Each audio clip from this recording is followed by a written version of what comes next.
All attendees are in listen-only mode. Hey everybody, and welcome to the first episode or launch episode of the Go Vegan Grow interview. And you should be able to see me on the screen right now, or you can see the screen which has the logo Go Vegan Grow and it's time to evolve or banner, and depending where you're watching this right now, or even if it's a replay. So I just want to welcome you and thank you for being on this, our first episode. It's something we've been really excited about because at Go Vegan Grow, we're very passionate about educating people on the merits of adopting a plant-based vegan lifestyle and sharing why they need to and the steps to do that and helping them to do so in the tips and strategies and what we went through ourselves and our clients all over the world and experts and athletes and individuals that we know as well, we've got to know.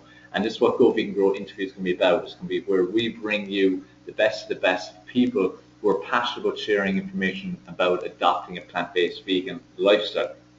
And people who are living it, people who've gone through the experience of not being vegan and moving potentially to veggie and to vegan and possibly even to raw, and other people who have just gone straight from massive meat eaters to suddenly being vegan. It's one that I did myself, which I'll share with you in a very short while.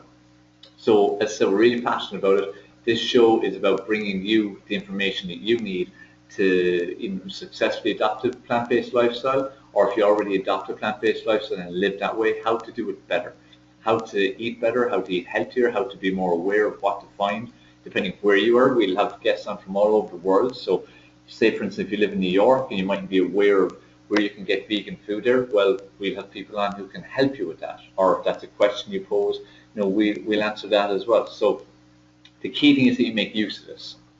Okay, we're putting this on, we're putting our time in. I'm Dave Sheahan, I'm the founder of Go Vegan Grow. And my time is really valuable and I'm putting this in for you. So make sure you're making use of it. Okay? So today is the launch episode, again, to tell you a bit about what we're doing, as I just did, why we're doing it. Again, our mission is always Go Vegan Grow is to save ourselves, or save yourself, save the planet, and to save animals.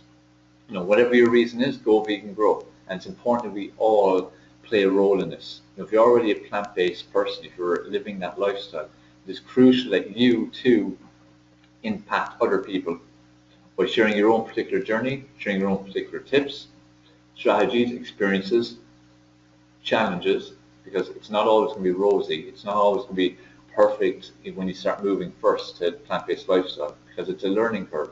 That's what I found myself. So we all have a part to play. I'm just a person trying to impact others around the world, but you are just as good a position to do so. And especially with technology these days and social media and webinars like this and emails and all different types of tools and methods, it is so much easier now to get a message out there and to help inspire people to make change, because we need to. The planet's in serious trouble at the moment. Animals are being made extinct because of man's greed, and then ourselves, all diseases are on the rise all the time, despite billions and billions supposedly being invested in cancer research and every other kind of disease prevention. It's not getting any better. No disease is. They're getting worse. Okay, so it's time for us to start taking back control. So in the first episode of Go Vegan Grow interview, what I'm going to do is, besides that intro, I want to tell you about me. Again, it's as if I'm being interviewed. Again, I'm the founder, and I want to just take the first interview to let you know a bit more about me, about my story, my background. What made me adopt a plant-based vegan lifestyle? What were my inspirations? What were the challenges initially, and even now? I went vegan January 2012, so that's like coming into 4 years, not far 4 years now. What challenges do I face? What challenges do I still face?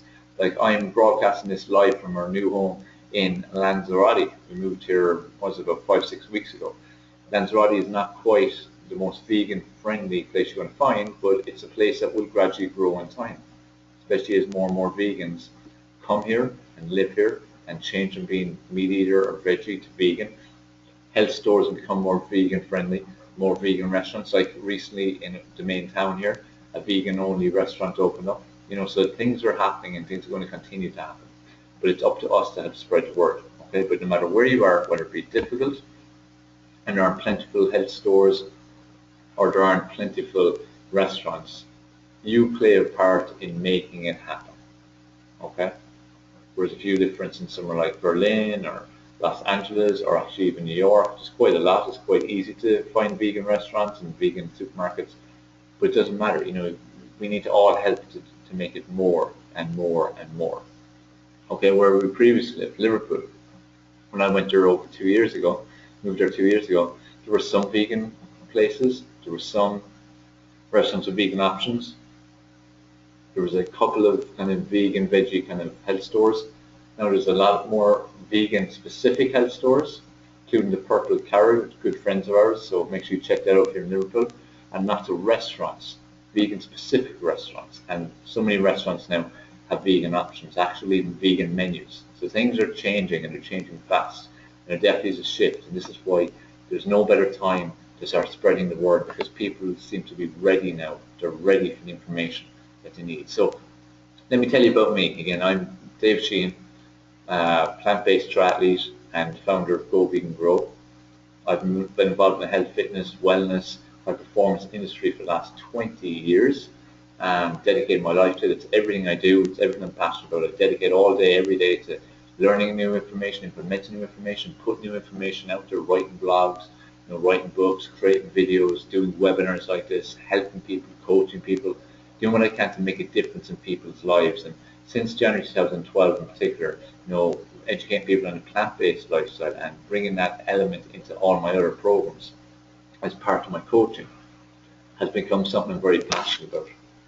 Even on my weekly show, Formula for Success Life Training, over the last year or so, I've had more and more vegan-based guests. It's not specifically about nutrition or, veganism, but I've brought on more business people and so on who live a plant-based lifestyle, just so they can touch on that in that area, because again, that's another method I can start impacting the masses, the normal people would say. People who live your typical lifestyle versus what they should with the plant-based lifestyle. That's how I can impact them. So again, it's about using our resources, being resourceful, okay, being resourceful with what we've got.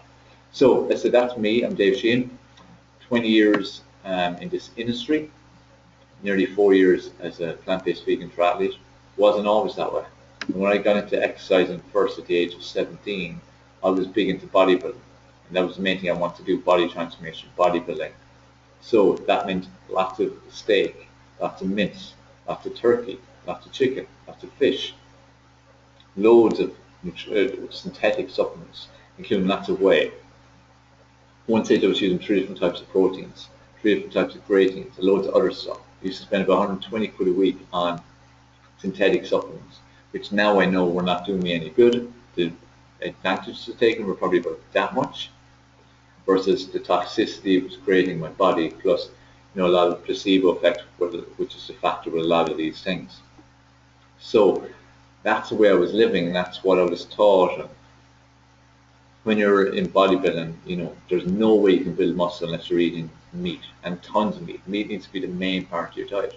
This is what you're learning, and there's no way you can build muscle unless you eat buckets and buckets of protein, and you can't do that unless you're having protein shakes. So you need to take lots of whey protein, and casein protein, and these types of things. So if you're not doing that, you're not going to get the results. So this is the world I was living in. This is the world I was following. This is the world I was getting results in terms of physically and aesthetically, and doing quite well. However, I wasn't aware of what I was doing to my health. And in the period of time since then, I've had various health issues which are almost definitely have come from that time. I've had a situation where I was on a plane only a couple of years ago, maybe about 6, and woke up out of sleep, had to go to the toilet, got up, turned around, head towards the toilet in the plane, suddenly went blind. I literally went blind for about 4 or 5 minutes. I was just scrambling around trying to feel my way in, saying, no, I need to go to the toilet, need to go to the toilet. I can't see. They thought I was blind. Got me into the toilet, eventually went, sat down, and then went through this crazy kind of fever. Now, I got on the plane perfect, I felt perfect, went to sleep perfect, so that was something that was scary to happen. Short while after various tests and so on, it was found out that I had lots of ringworm and all kinds of those kind of worms. I don't know different names, but I had to go through a lot of processes to get them out. And that's all toxicity. So again, that was quite disgusting in terms of what actually came out of me. Not too long afterwards, again, I ended up in hospital with some bleeds. Again, my body wasn't working the way it should be. Whereas the difference is right now my body works at its absolute optimum. Okay, I have great energy, I can get by on very little sleep if I need that. Don't recommend it, but if sometimes I need to have a little sleep, I get by on it. Energy is through the roof, my training's through the roof, everything overall just feels great. So that's where I was. That's like, what, 20 so years ago. I continued on until about 2004, excuse me, about 2004. My wife had recently gone vegan. She'd been vegetarian since about 13, but she decided to go fully vegan. At the time, I thought, this is crazy. It'll never last. It's a fad. It's just some diet. She's going to follow it. That's it. She got pregnant then soon after that, and then July 2005, then my son was born, and she informed us all that he was going to be raised as a vegan. Now, as someone who consumed tons of meat, dairy, synthetic supplements, whey proteins, saw that as being the normal way of life, and then our families, as your typical meat-eating families, you can imagine her shock. But she was adamant, this is happening, and that is it, and no one is going to stop it. So, I wasn't up for the fight, let her at it, but at the same time was waiting for something to happen, was waiting for him to get sick, waiting for him to end up in hospital, just expecting the worst, because it was, you're vegan, how the hell can you survive? You can't survive when you go on the formulas. Those soy formulas are terrible. You can't survive because you're not going to be getting the right nutrients into your body. It's going to be just a disaster. So we're waiting. First few months pass by. Strangely, no illness, not even a cold. Strange for babies, usually they're sick a lot, especially these days. 6 months, a year and a half, 2, so on. Never getting ill, never even getting a runny nose, never even getting a cough, nothing. And I'm watching this and I'm starting to think, this isn't adding up. Everything I've learned up to that point told me that he should be getting sick all the time. He should be anemic, he should be weak. Inner was cognition. His cognition skills were amazing. The way he's picking things up, the way he's able to mimic stuff, his brain, everything was just amazing. Overall development. So I was watching this thinking, something's not adding up here. So my wife had been at me for ages watching books or films like Forks Over Knives and Earthlings and Go Read China Study and Diet for New America. And I said, yeah, go away. Because again, to me, it was a cult. So after watching him for the first year or two, I kind of said, hey, what were those movies again? What were those books again? So I started to read, started to watch, started to research, and I was pretty stunned by what I was coming up with and what I was reading, especially about dairy and how bad dairy is for us. And when you look at it now, it's obvious. We think about it against, we're the only mammals consume milk from a mother after the age of 3. We do it our whole lives, and from another species. Excuse me, getting a few yawns. So it doesn't make any sense, but we don't think about that. You see, that's the problem. We don't think about it when we're consumed, when we're in it, when we're conditioned, when we're brainwashed. Which basically the world is. The adverts in TV, all the marketing, everything we're taught, even nutrition in school. When they give out like even free milks and all this kind of thing, all these initiatives at school, it's all designed to let you or to get you to see that, these things are good for you, these things are right, these animals are treated fairly, and so on. They're all happy cows, happy hens, happy whatever. So we're conditioned to think that way. So when you come to the realizations, and those who are listening, who are currently plant-based, I'm sure you can relate to this, that there was a point where you thought, hey, this is so bloody common sense. How have I not thought of this before? And that's what happens. But you have to come to that realization. This is where people have to be open, and that's why I always stress to people who are passionate about plant-based living, be passionate about it and make that passion push you to share the information, but don't start hammering people about it. Don't start, bashing them and everything, because that doesn't work. It puts them the other way. You need to educate. Sow the seed, give them a little bit of information, lead by example. Let them try different things, like foods and so on. Food, for most people, is what runs everything. It's everything they talk about, it's everything they do. It forms celebrations, it forms part of, tough bad times and bad times. It's a reaction for stress. Food is such a big part of our lives. It's where if you just get them into tasting and trying some foods that are actually vegan, oh, can be quite surprised at how nice it actually is. That was part of it for me too. My wife would be initially vegetarian and then eating vegan foods. It always looked nicer, and the other time I had a taste, it also tasted nicer. So that was the start of my journey in terms of reading and watching stuff. And I suppose 2011 was where 90% vegan. I was having a little bit of ice cream. Ice cream was my favorite. It was my favorite treat, and especially Ben and Jerry's. And besides that, I was predominantly eating vegan more or less all the time. And I was sitting in a hotel after being at an event in Salt Lake City in America, and I'd bought something for my food from back to the hotel, but also I saw a tub of Ben and Jerry's and thought, hey, why not? I've had this in a couple of months, let's go. Brought it back, looking forward to it, turned on a movie, opened it up, got the spoon, put it in, have it in my mouth. What happens? Yeah, doesn't taste too nice at all. It's actually quite surprising how it is nice and it's sour. And I remember then my wife had said, when you don't get used to dairy, when you don't have dairy for a while, it tastes very, very sour. And I had a few spoons and thought, I don't like this, can't eat this, disgusting. And that was the end of that. And that was, I think it was about October, November 2011. And soon after I made the decision, look, Ben and Jerry's now is out of the picture. I'm ready to go vegan. Let's see how I go. Let's give it a go and see what happens. So that's where I made the decision then. And once we got over Christmas and all, it was January 1st. I went vegan and I haven't looked back since. That's been the best thing I ever did. You know, and the benefits are far-reaching. But one thing I want to stress before I go on to any benefits or tips and stuff that I have for you, I want to stress the importance of doing it at your own pace. You know, adopt a plant-based vegan lifestyle at your own pace. Do it gradually, do it slowly.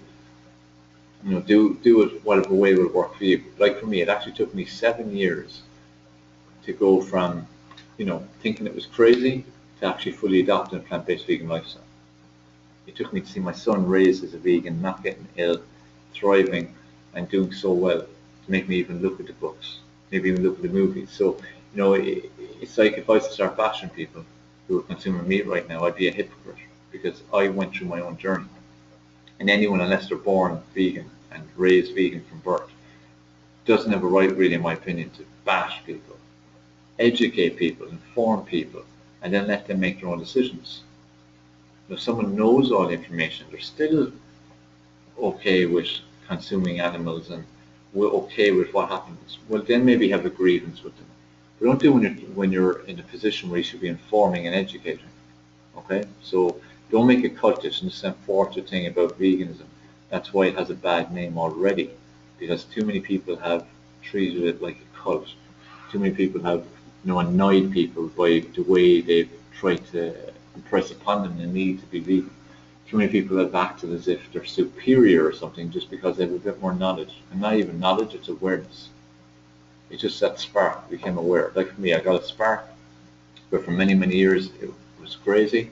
And then suddenly watching my son, reading a few bits, watching a few bits, it suddenly made sense. And as I said, it was simple. It was so obvious then when I knew the information. So that was January 2012, and I said since then it's been amazing.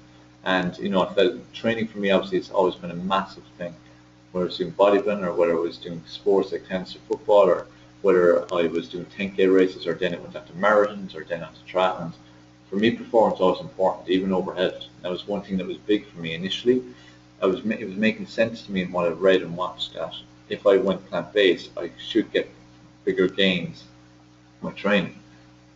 That was part of my own guinea pig and part of me testing myself and testing this whole thing on me. And I was amazed. The recovery, the speed of my recovery is pretty incredible and has been for 4 years. But even during the session where I'm starting to struggle, it's like getting that second wind. And afterwards, I'm always prepared the next day. I rarely ever get DOMS, delayed onset muscle soreness. It's very rare. Most of the time, I'm ready to go again. And I'm always increasing, always progressing. So I'm always improving myself. And that's where even now I'm in a position where I can aim quite high for next season in triathlon, and I can aim to get sponsored. That's my goal for the end of by the end of the next season to have got sponsorship. And that'd be by vegan companies, and it'll put me on the map, put veganism on the map, and vegan triathlon. And you know, that's again a big part of me in my mission to educate people to move to a plant-based lifestyle. So, the different tips I'd give is, number one would definitely be to do it gradually, do it at your own pace. Don't push yourself to implement things too fast. Let me just get a drop of water.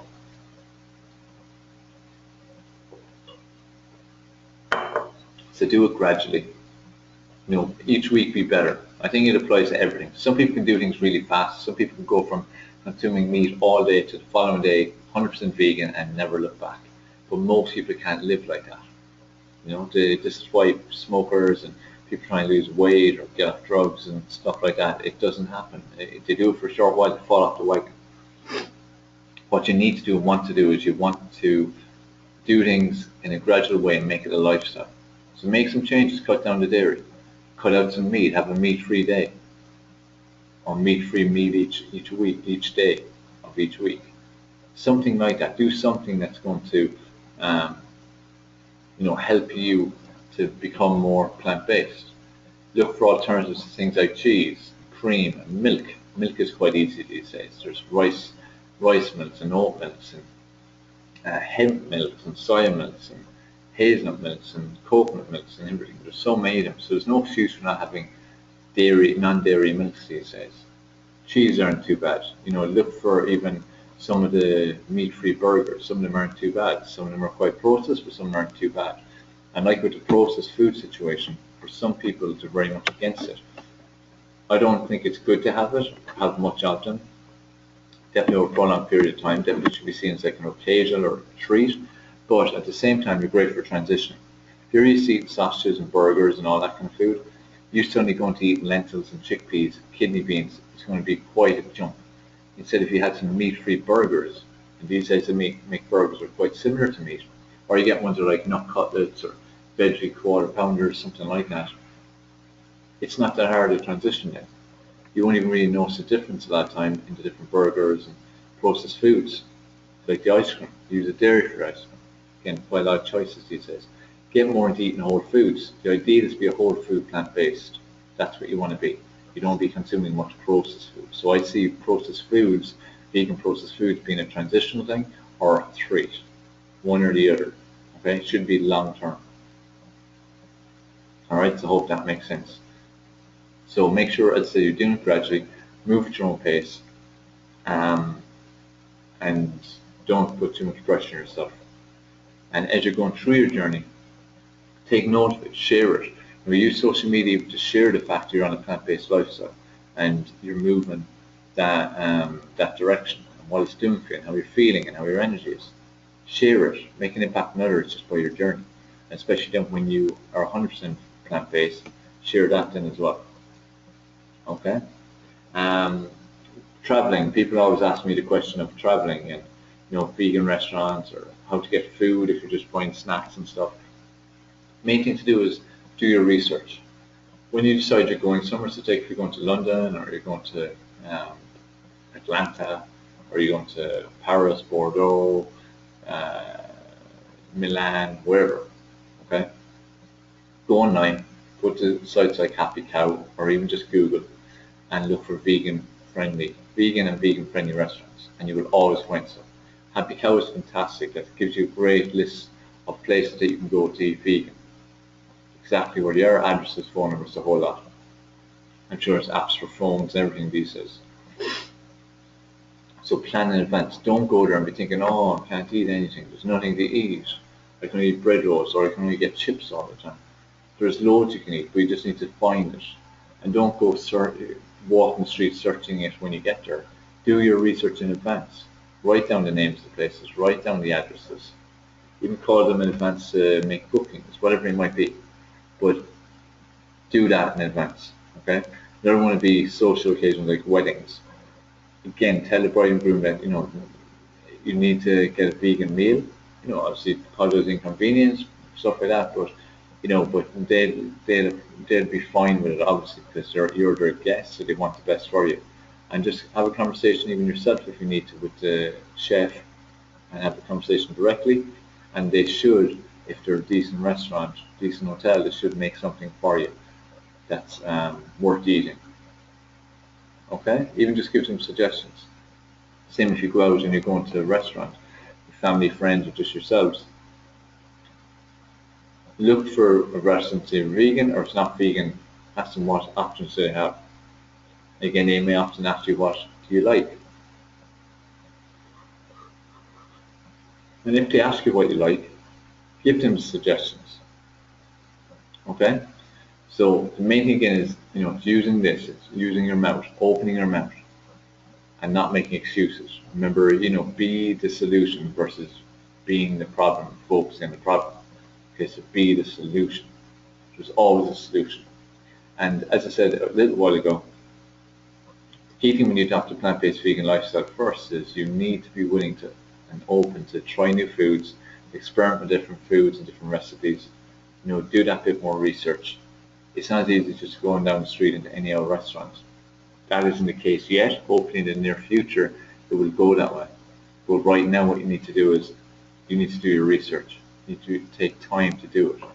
And as I said, take time as well to spread the word, to help people, to just let them know what you're doing and why. Let them know your benefits. Okay?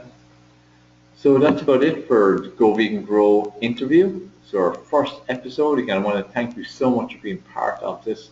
It's been such a pleasure to get this off the ground and get this going because for a long time many people have been asking us about doing a regular show and getting on certain guests. So I'm delighted that we're making this a reality. And I've really enjoyed sharing my journey with you on this call. And I'm going to look forward to getting some wonderful people on to share their journeys, their experiences, their challenges, and their tips. And us have a lovely discussion interview each and every week. So please help me to spread the word, help Go Vegan Grow to grow itself, but also, just to make a difference. Remember, we need to help people save ourselves, save animals, and save the planet. Whatever your reason, Go Vegan Grow. This is Dave Sheahan here, founder of Go Vegan Grow. Thank you, and keep spreading the word.